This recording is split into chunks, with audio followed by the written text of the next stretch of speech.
There is this new thing that has been quietly gaining popularity on the internet called the API economy. You've probably heard about things like the creator economy, the AI economy, or even the attention economy. But if you're being honest, most people have missed those chances and didn't really make any money from those. But this might actually be your chance, if you realize it at the right time. In this video, I'm going to break down what the API economy is, how it actually works behind the scenes, and most importantly, how you can benefit from it.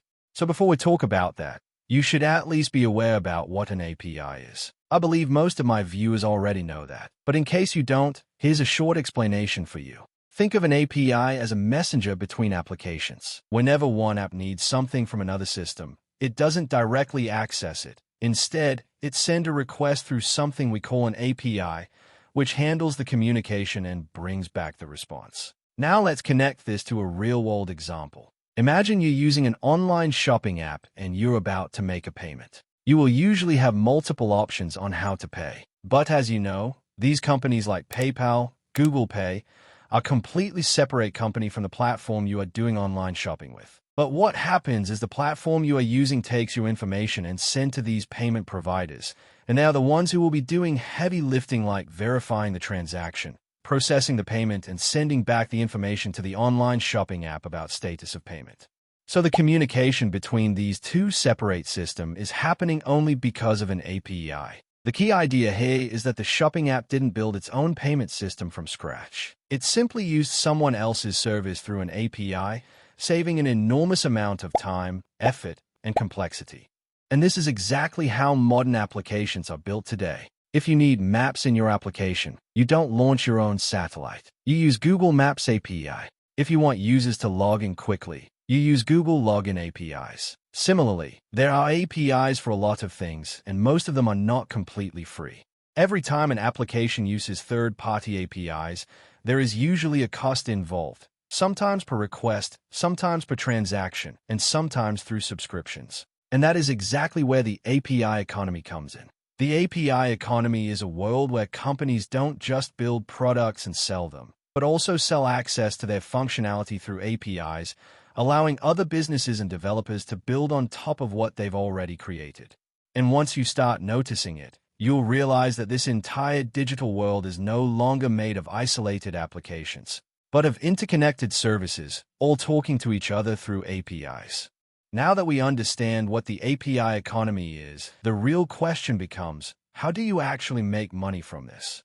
A lot of people immediately think that they need to be an expert developer or build something extremely complex to succeed in this space. But that's not true at all.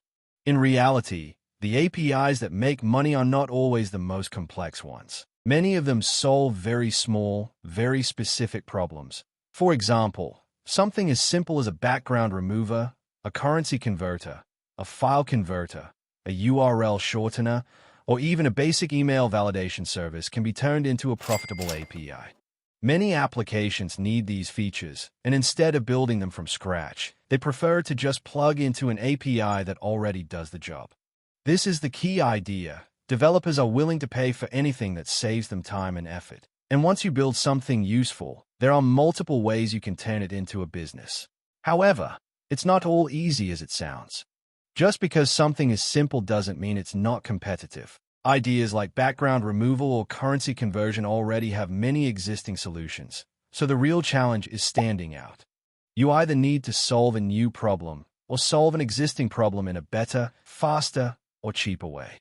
So if you are interested in creating and selling small-scale APIs, here's what you should actually do next. First, don't start with a code, start with a problem.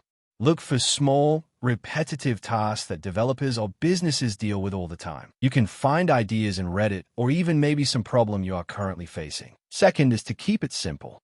Don't try to build a huge platform or complex system at first. Just focus on solving one problem at a time. Third is to build a basic version of your API. It doesn't have to be perfect. Just make sure it works and returns consistent results. The idea here is to make it working at first, and if you are getting positive results, then only use scale. Fourth, make it easy to use. Write clear documentation on how to integrate your API within minutes. Because if people have to struggle to integrate your API, they will probably not use it. Finally, launch it and advertise. You can publish your API on platforms like Rapid API, or even just host it yourself and share it in developer communities. This is just a brief version of what you need to do next. I won't go deep into step-by-step plan because it's a separate topic on its own. If you need a separate video, just let me know in the comments. So to summarize, the API economy is not just a technical concept, it's a real opportunity that you can take advantage of. You don't need to build the next big app, you don't need a massive team, and you don't even need to solve a huge problem. Sometimes, all it takes is building one small, useful service that others are willing to pay. So that was it for this video. I hope this was helpful, and please make sure to like, share, subscribe, and I'll see you guys in the next one.